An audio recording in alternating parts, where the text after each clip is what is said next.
What's the meaning of cairns?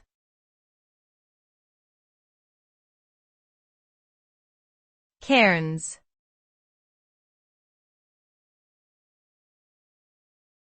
Cairns.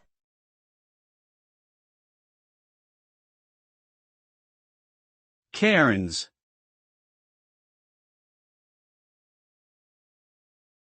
Cairns.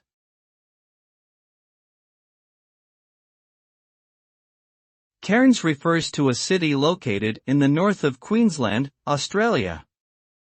It is a popular tourist destination known for its tropical climate, beaches, and access to natural wonders such as the Great Barrier Reef and the Daintree rainforest.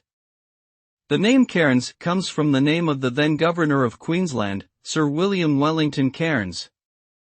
Today, Cairns has a population of around 150,000 people and is a hub for tourism and economic activity in the region.